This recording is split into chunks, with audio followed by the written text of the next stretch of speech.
In this video, we're going to be showing you how to clean out your passenger side air vent, which is right above the kick panel and hidden behind the AC system. In order to do this, you will need to drop the AC unit, and the hoses are long enough that you'll have a little bit of slack to be able to drop it down and gain access. To do this, you are going to see a bracket down here that usually has a screw, but ours has been mysteriously lost. You will also need to remove these screws here and along this panel. You will also need to drop your two-wheel drive, four-wheel drive switch, and that'll allow you room to be able to get everything slid over a little bit to the driver's side and drop down so you can gain access. Alright, so let's go ahead and get started. The first thing you'll need is a T27 Torx bit.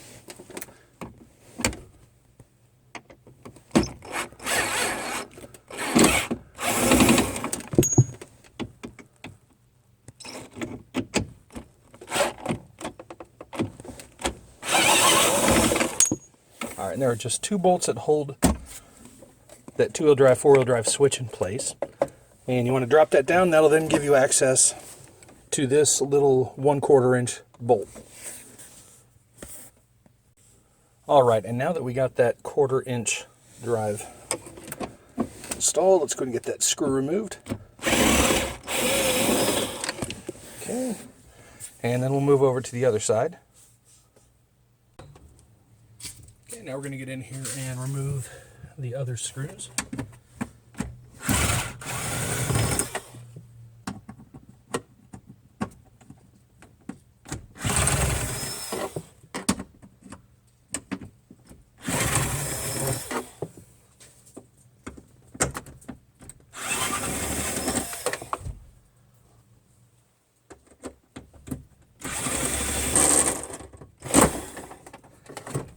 And that should allow you to drop the whole unit out of the way comfortably.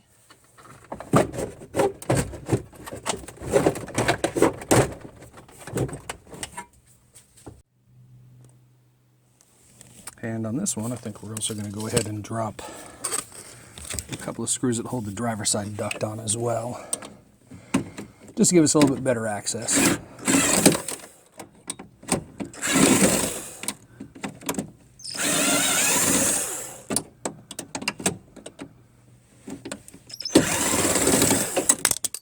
Okay, now that should allow everything else to just get out of the way for us. Give us a little bit more room to move the rest of these items out of the way. And now with the AC unit dropped down, you can actually see what kind of access you'll have right up in here. So there's 4 screws, one down here at the bottom, another up here, one on each side. You'll remove those and then you'll use probably like a putty knife to help pry it out, depending on if yours is sealed in with RTV or not.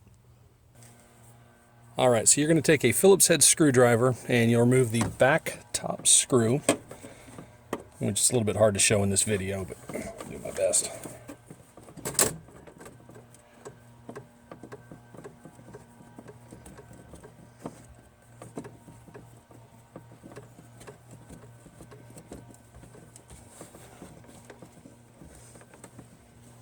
Okay. And next you'll remove the top one that's closest to you.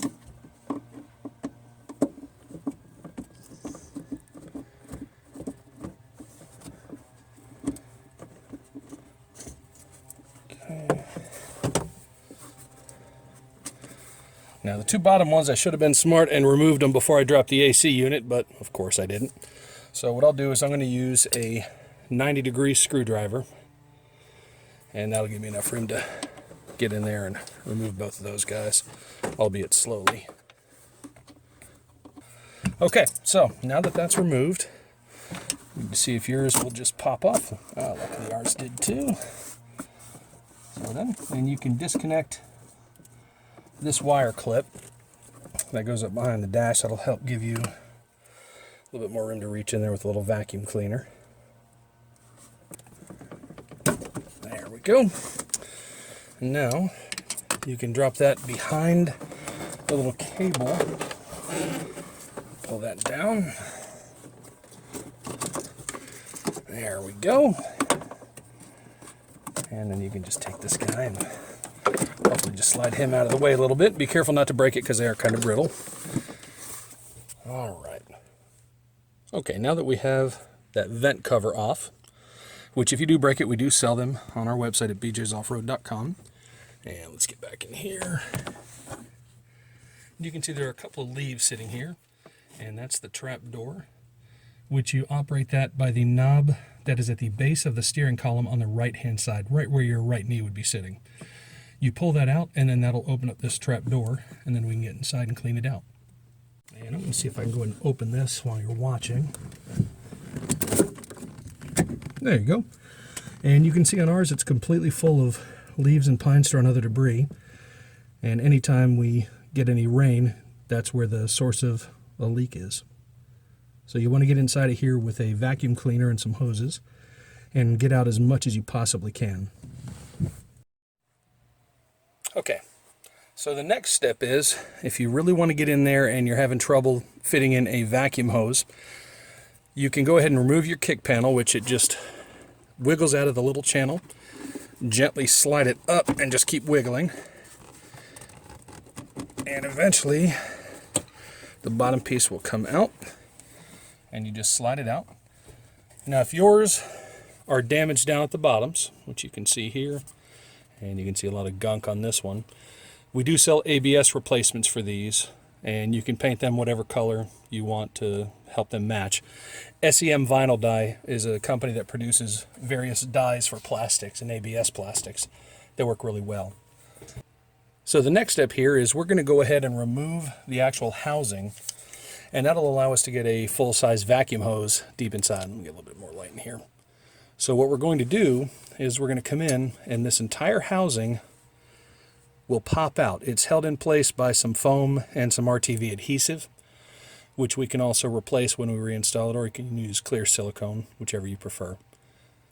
And so to get in there, you're going to be using some screwdrivers and possibly putty knives, depending on how strongly yours is held in place. Now, when you're prying out on these, it is thin little sheet metal, so it does have the propensity to bend, and you may have to straighten it up before you reinstall.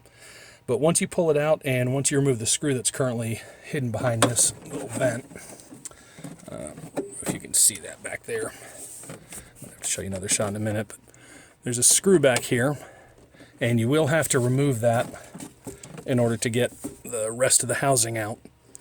And that way you can move it outside of the AC unit, and you'll have much better access if you do need to actually hammer and dolly that little piece to get it straightened up. Alright, so we'll go ahead and we'll get that screw removed from the firewall.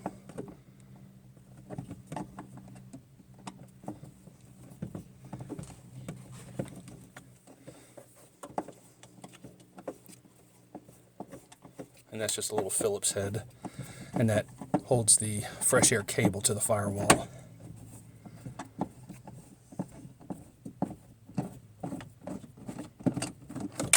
Alright, so that is now done.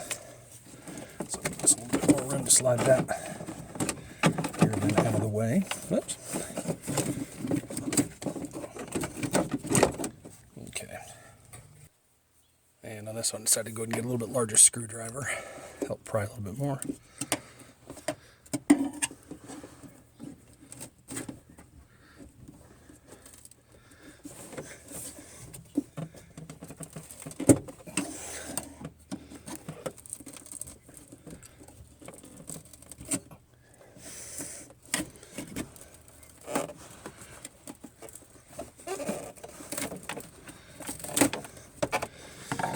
There we go. I think the last of that broke free. There we go. Okay.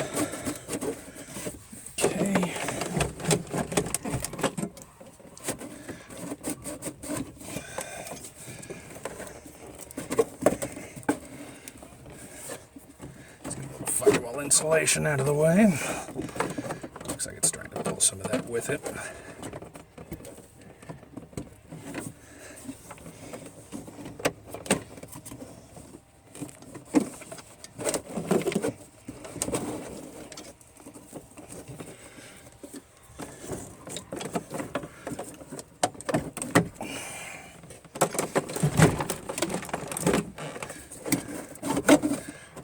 go. So now you can see what it looks like. And we'll just see about trying to get this slid out here. And move that cable out. There we are. So this is what it looks like from the back side. All it is just a little flapper valve, and it has a seal on there and then a seal on the back side. And so what we'll do is we'll just go ahead and move this out of the way. And now we got full access inside of here to this hole, and you can reach down in there. You may want to put on a pair of gloves, clean out whatever you can by hand, and then after that you'll use a vacuum hose to get the last of it. One important thing to do is try and use either a mirror and a flashlight, or use your camera phone and turn on the light. Make sure you can look down in there and do a couple recordings. That way you can be sure that you get all of the stuff completely out. Of course, it goes without saying, make sure you keep a good grip on your phone. Okay, so now we got the vent assembly and the cover off, and we're going to go ahead and start cleaning it out. And I got a 5-gallon bucket that I'm going to use so I can show you guys everything that came out later.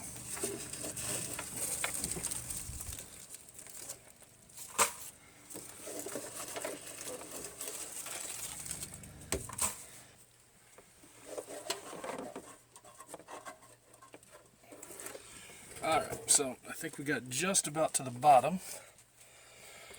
And so what I'll do is I'll go ahead and turn the camera over, and we'll go ahead and get inside of there and take a quick look.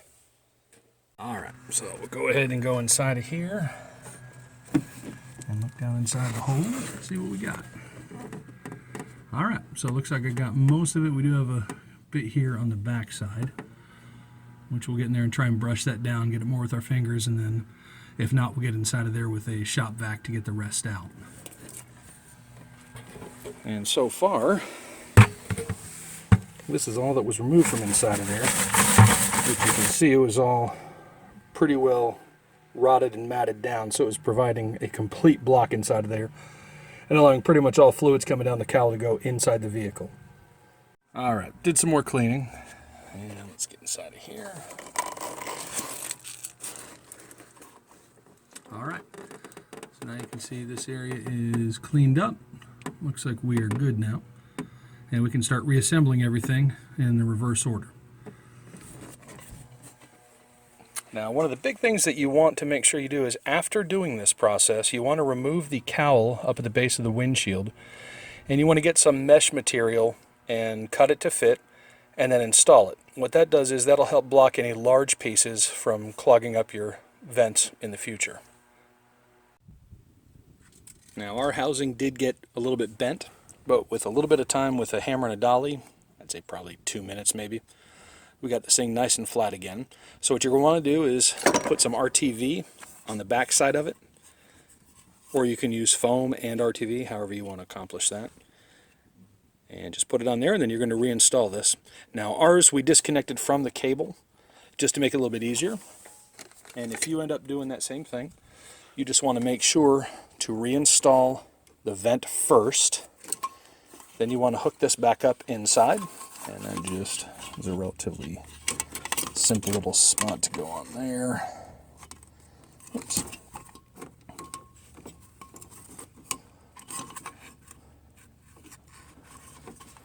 There we go, and that's all there is to it. Now on ours, we did notice that the cable is broken up here, and that is going to cause some problems when it's reinstalled. And we will have replacements available at BJ's Off-Road for this as well.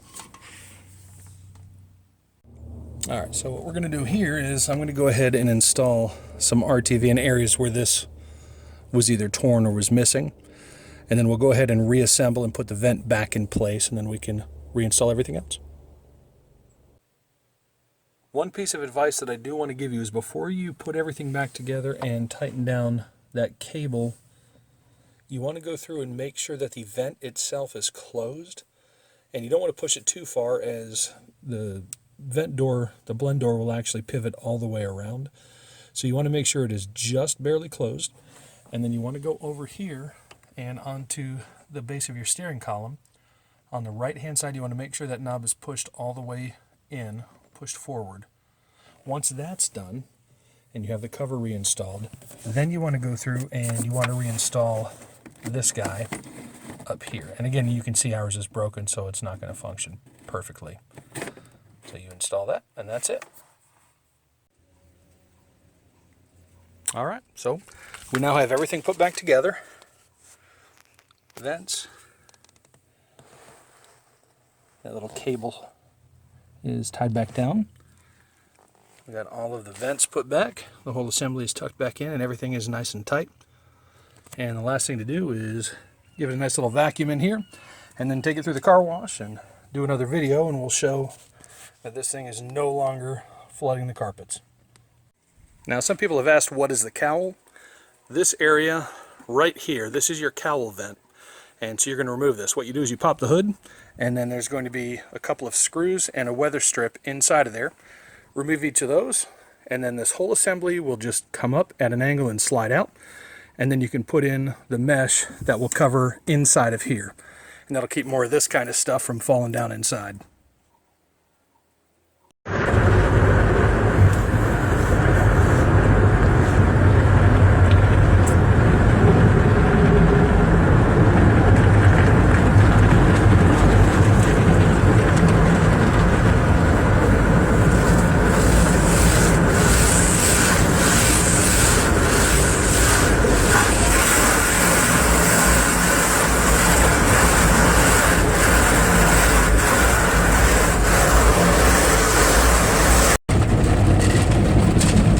So we're back in the car wash after we've cleaned out that passenger side air vent. So we should now be able to see if that work paid off.